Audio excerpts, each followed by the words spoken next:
Hello, this is Dread, and in today's video topic, this is going to be the next episode in the Road to 1.0 series, the series where I take fresh level 1 characters and push them all the way to the first empowered shade so that I can collect a bunch of information about season starters so I can make informed decisions when 1.0 comes around.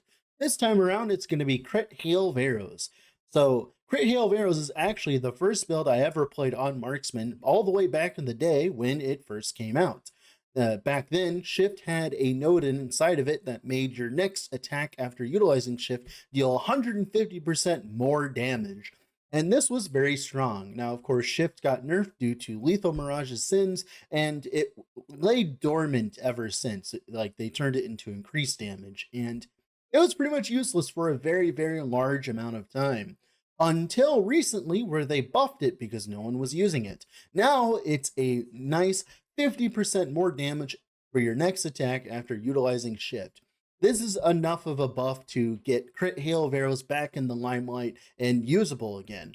And of course, you have massive multipliers also, like Coated Blades as well, to push you even further.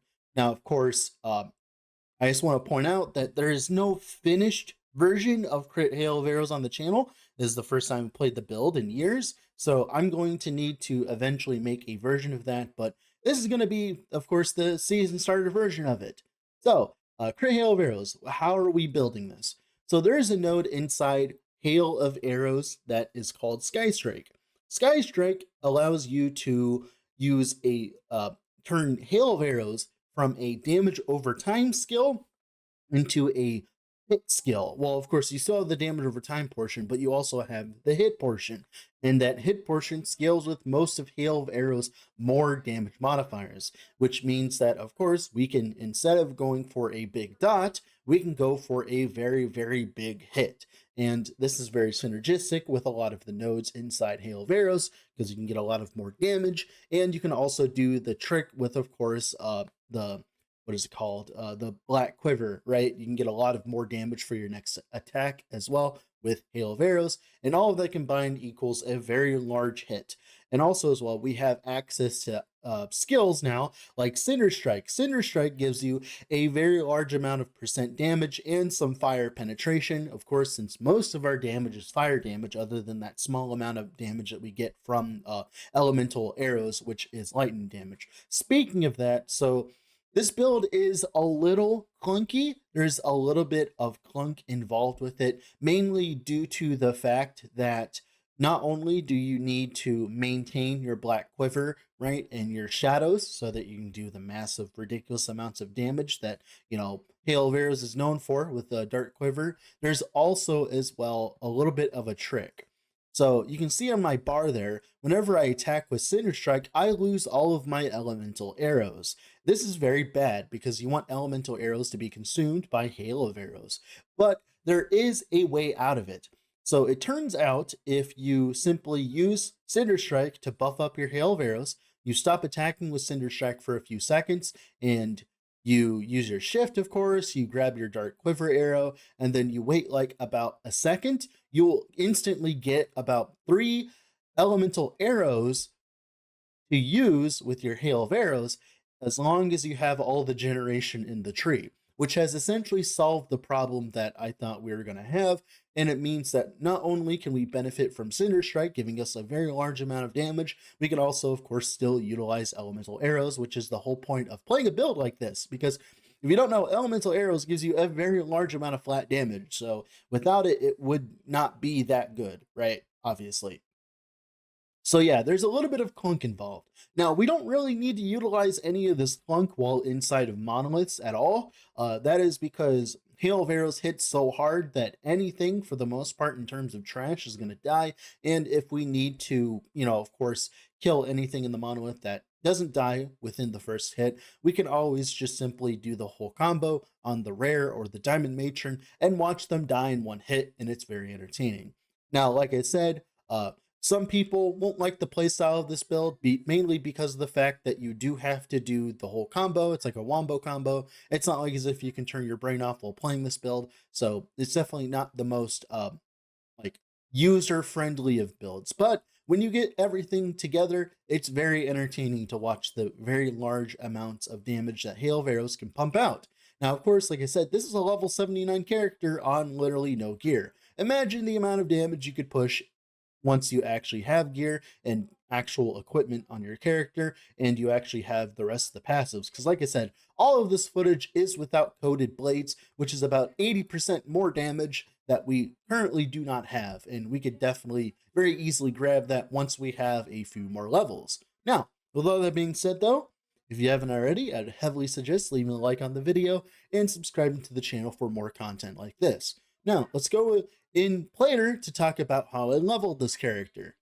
All right, here we are in Planner with the build. This is how I leveled it. Now, we leveled with Bleed Puncture plus Bleed Umbral Blades. If you don't know, there's a very insane interaction right now for leveling with, of course, Marksman, where you, or just Blade Dancer in general, where you take Puncture, right? And you grab all the global bleed nodes, like this 60% global bleed chance per stack.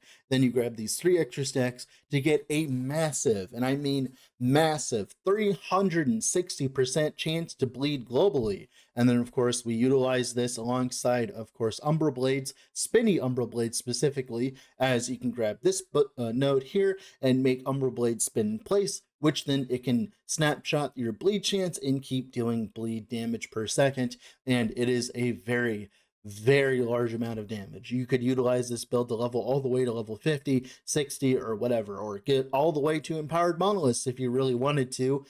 This is just really strong. It's a really strong interaction, and most people should know about it so that they can utilize it to level all their rogues. Now, of course, I think there are other ways of technically going faster, but the reason why I like this specifically is because it's just really buttery smooth. You have no problems. You have no problems with damage. It's just great. Like, it's never been a singular problem with me leveling with this setup. Like, it's been buttery smooth. Now, what we're going to do, of course, is we're going to get all the way to like level 43, maybe level 50, but the earliest you can do this is, like, in my opinion, like level 43-ish. That's what I did with this character. And we did a full hard pivot into Hail of Arrows crit. Now, what I did was, of course, I literally respect my entire setup, right? I went from level 14 skills all the way to level 10 skills so that I could, of course, swap into Hail of Arrows. Now, the first few monoliths were a bit of a bore. It was a little bit annoying trying to get all the nodes for Hail of Arrows to actually make it function, but it only took like a mono or two where you get the extra few skill points and you're able to utilize Hail of Arrows. So here we grabbed, of course, Sky Strike, right, first, and we grabbed some base crit. I think we grabbed like maybe 2 points into this early on so that you can manage to grab, of course, Scorched Earth. Once you have all of these nodes combined, it means that you can actually play Hail of Arrows crit pretty well. And that is because we need the base crit so that Hail of Arrows can crit, right? Because that's the whole point of this build. And we also get access to turning it into an elemental skill with Scorched Earth, because that's very important, as if you read elemental arrows here, it only works with an elemental skill. So yeah, like with this node here, right? Only elemental bow attacks consume elemental arrows. That's very important because we only want our hail of arrows to consume it, right? So that we can do a very large of damage with our hail of arrows, right? And that's pretty much how I leveled this character. So these planners will be down in the description if you want a detailed way of leveling your marksman into Hail of Arrows crit. But like I said before in the intro, I just want to let you know there is no current full version for this build. I do plan on playing it eventually, as I think there's a lot of potential for Hail of Arrows crit, but we'll get there when we get there. Now, of course, let's go in game and talk about the build in more detail. All right, so here we are in game. So we have lovely people here like Naboo, we have Limbomb, and we also have Squatch. Yeah, let's continue here. So we're gonna go through the skills first. So for Hail of Arrows here, we take 4 points eventually in volley because we want this increased area, because we're actually grabbing a bunch of reduced area later on, as I'll show you. Then, of course, we're grabbing 1 point into Sky Strike here. This enables the ability for hail of arrows to hit, and I'm pretty sure I could not find any information about this anywhere, but I think it gets the 325% added damage effectiveness for the hit. I'm not entirely sure. Don't quote me on this if that's not the case, but I checked Tunk Labs, I checked the planner, I checked Maxroll, I checked all these sources for last Epoch information, and I could not find a singular like info dump about barrage of arrows, so that's what we're going to assume, right? Now, of course, we then grab 3 points into silver arrows for this massive base critical strike chance. This is what makes this build tick. Being able to solve our crit so easily is why this build even functions, because Marksman right now is having a dilemma where it does not have enough crit to make all of its builds function, but thankfully, Hail of Arrows is immune to this problem because of silver arrows. Now, of course, as you get more and more crit chance, you can actually take out nodes from silver arrows and put it into other nodes in the hail of arrows tree, right? Speaking of, we take 3 points into focus. Eventually, you'd want 5 points, right, with +2 hail of arrows. Then 5 points into pristine Fletcher for that 90% more damage. It does reduce our area a little bit, but of course, like I said, we're grabbing area everywhere else to make up for that fact. Then, of course, 1 point into Scorched Earth. We really want to convert it into an elemental damage type so that we can convert all of our flat damage on our bow, which is now adaptive. We want to convert that into flat damage. So, of course, we're taking Scorched Earth. Then we grab 4 points into Arsonist for a massive 60% more damage as well. All of this combined makes our hail of arrows hit like a truck whenever we set it up properly. So now, we'll also talk about Dark Quiver. So we take a 1 point travel eventually through heavy arrows, 4 points into Archer's Focus for a massive 48% more damage for your next bow attack after utilizing Dark Quiver whenever you pick up an arrow, which is great for Hail of Arrows since we're hitting one time, right? Then 4 points into Resolve to give us a little bit of mana sustain as we're grabbing those arrows. Then 5 points into Umbral Resolution so that we get a massive 100% more damage when we have 3 shadows on the ground. And of course, we also get more damage per shadow as well. So we get a massive, I think, 175% more damage, although I think it's actually more than that because it's multiplicative with itself, which is great. Then we take 1 point travel into Large Quiver, then 3 points into Nature's Focus for that free 90% increased elemental damage with your next bow attack. And of course, Shift here. The main things that we care about for Shift here is, of course, 5 points into Deadly Ambush, and then 3 points into Brazuka's Braskula's Hesitation. So you get 50% more damage with our Shift, right? 50% more damage with our next bow attack after Shift, or next attack in general, right? Which is great. We grab the cooldown recovery speed, the movement speed, and then eventually move into Jade Quiver. We only grab 1 node into Jade Quiver because we're only attacking once after we're utilizing Shift, so we only ever need 1 arrow. Then we're grabbing the crit multi from Jagged Arrows because, you know, we want as much crit multi as possible because, of course, we're critting, right? Then for Smoke Bomb here, the most important node is grabbing the duration from Lingering Fumes and also grabbing Umbral Assault. This will make it so you can generate your shadows for your Dark Quiver. You just put it down and you wait for your shadows to spawn. Then, of course, with the setup, you can shift and then utilize your Hail of Arrows, right?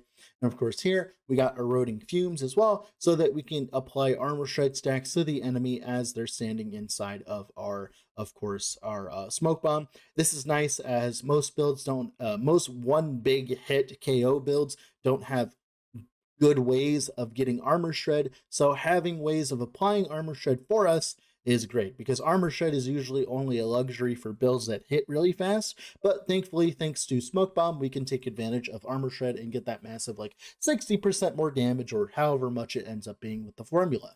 Now, of course, we also have Cinder Strike. Like I said, Cinder Strike is an elemental skill. This means it will consume your elemental arrows, right? It will consume your elemental arrows, which is a problem for the most part, because as I move around and I use my Cinder Strike, I'll consume these, and I won't be able to consume these for, of course, our Hail of Arrows. But thankfully, we found a solution. If you grab 8 points into Storm Fletcher, that elemental arrow generation rate is enough so that you can get 3 arrows in 1 second. So what'll happen is, of course, you attack with your Cinder Strike, get all your Cinder Strike stacks, right? Then you shift and grab your Dark Quiver arrow, right? And then you wait a second, right? You can just wait a single second, You'll have all 3 of your elemental arrows, and then you attack, and then you get the massive buff from elemental arrows, while also getting the massive buffs from Cinder Strike as well. So it's very synergistic. Now, of course, if you don't care about the damage from Cinder Strike, this massive 60%, 30% penetration for your Cinder Strike, right? What you can do is simply swap this out for puncture instead and just use puncture, and that's completely understandable, but I like to squeeze as much damage as humanly possible out of my builds, so of course I'm going to use Cinder Strike. But yeah, that's pretty much it for the skills. Like I said, we're going to go show you real quick how this build functions, so that you understand completely, because you do need to understand how the rotation works. Otherwise, you're going to be doing poo-poo damage. As you can tell in the footage, sometimes what I'll be doing is I'll accidentally mess up the combo and I'll deal significantly less damage. So what we're going to be doing is on a single target, we're going to shoot out our Dark Quiver, we're going to shoot out our, of course, Smoke Bomb, and then we're going to be attacking with our Cinder Strike to get up stacks. And then once you are ready, you go and you shift through one of these Dark Quiver arrows, and then you use your of course, Hail of Arrows to do a very large amount of damage. Of course, you can use Cinder Strike to get all your mana back, and you should be fine after that. I do have a decent amount of mana regen to recoup the mana that we're utilizing, but later on, we are going to need a little bit more mana regen to make up for the fact that we're utilizing Coated Blades, and then eventually more points to the mana warp, right? And that's pretty much it for the skills. Let's talk about the passives that are important. So of course, we like this attack speed because the more attack speed we get, the more smooth our combos are. And of course, it allows us to gain more mana with Cinder Strike and get more damage with Cinder Strike, more stacks with Cinder Strike, right? Of course, which is great. We, of course, grab Zapping Strikes for, of course, that mana recovery. Eventually, we grab Coated Blades when you feel like you're ready to use it. Like I said, this is a massive more damage multiplier, and it's definitely something you should be grabbing eventually once you have enough passive points. And, of course, we got Marksman, 69 points. Nice. We have 8 points into Draining Arrows for, like I said, that attack speed so that we can attack with Cinder Strike faster. 3 points Travel with Assassin's Quiver for that crit chance, because we need a little bit more crit chance to cap us out, so we use Assassin's Quiver. And then eventually you take 5 points to Heighten Senses for the Bow Critical Strike multiplier. Then 8 points into Elemental Arrow to get that massive 24 flat fire with our next Elemental Arrow attack. And we get 3 elemental arrows consumed, meaning that is a massive, I think, 72 flat fire with your next bow attack. We also get the lightning damage, which is okay, but it's no longer converted like back in the day. So, of course, it's only like, it's a decent amount of damage, but it's fine, right? Of course, we grab the max elemental arrows, so we have more stacks of it, and we actually get a decent amount of elemental res on it. But you should not focus on this. And like I said earlier, the importance of Storm Fletcher, right? And of course, we grab all the sharpshooter stuff to get the percent damage, getting stuff like Barrage of Pain to get a bunch of crit chance, so that will scale our base crit from Silver Arrows inside the Hail of Arrows tree, which is great.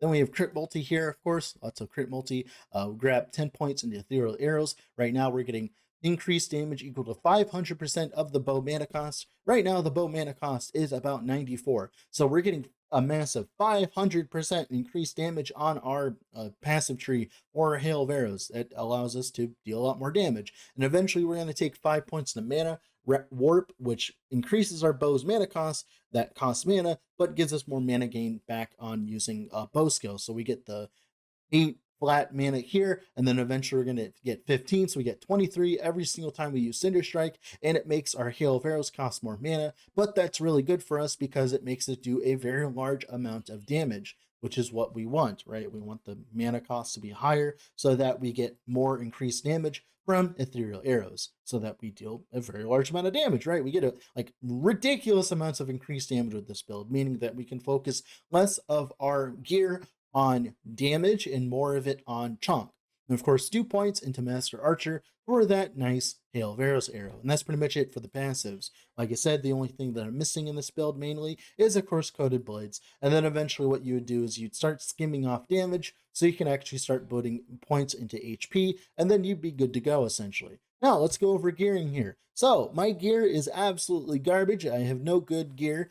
My bow is absolute trash, but it's fine. It's a long bow, some flat fire, and some crit multi. Eventually, you'd want something with exalted flat damage or something like that. Dragon Song is definitely an option, like an LP Dragon Song, as you can get some flat fire on it, you can get some crit multi on it, and that would be a pretty good pretty good character for Dragon Song, because what's nice is we get since it's a fire skill, right? We also get the +2 from Dragon Song, so we can grab a bunch of other notes as well to do even more damage, which is great, right?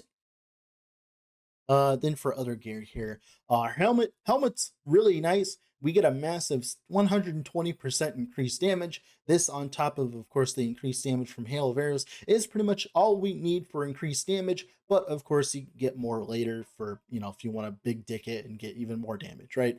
Amulet here, absolutely ass. Just HP, right? Some crit and crit multi eventually. Chest here. Our chest is actually pretty good because it gives us a decent amount of HP, but eventually, like I said, you want double HP, +2 to hail of arrows, and that vitality is really nice as well. Then for the quiver here, we got attack speed, dexterity, although that should be crit multi, not dexterity, but that's fine. Rings here, we got some mana regen, some crit, some resistance, right? Some decent rings, right? This one's terrible though. Belt here, HP, some reduced damage taken from crits. Eventually, you'd want crit avoid instead of this, but this is what we got, so this is what I have. Like I said, I don't really try to perfect my gear. I just run with whatever I drop on the ground. Then with this here, just HP, right? On our implicits here, we could go for, of course, crit chance, so we can relieve crit chance from other places, and you could technically put dexterity there. There's not that much else to put here, so there's probably a unique pair of gloves that we could utilize eventually in the future that'd be much better than this, like Ravenous Voids or something, right? Then for the boots here, I just put this on because I had health and movement speed, right? Pretty good. Although eventually you want better base than this, but it just had a bunch of movement speed. And early on in progression, you definitely just want a bunch of movement speed, right? Then for the relic here, this is actually a pretty good relic. This is like the best piece of gear I own right now on this character, because we get the crit multi, you get some dex, which doesn't matter. You can go for crit chance, like I said, then HP and resistance. Like I said, the more crit chance you get, the less nodes you have to put into silver arrows, right? Which is great. And of course, what you can do once you have uh, a bunch more passives from Dragon Song, from losing points into this, is we can start going into stuff like the armor shred, so we can get more armor shred, right? On enemies, right? There's a few other things. You can get the immobilized to make enemies not move towards you, although this doesn't really matter because we're going to be one tapping them as well. It's not too many. You also can get soul stealer arrows. This leech would be really nice. It would help your sustain out. But other than that, that's pretty much it for nodes you would take. So I guess getting plus levels isn't as important, but like I said, you'd want to max out focus as well, right? Yeah, that's pretty much it for the gearing as well. For idols, like I said, I just went for some armor shred effects so we can camp out our armor shred, and of course just a bunch of resistance idols. Eventually you can get just increased HP idols and just shove them all in here. Just go for all HP idols. Don't even care about damage. Just put HP idols in here so that, of course, you can get a decent amount of HP for a marksman. Now, with all that being said, this has been Dread. I have to go do something else. Bye.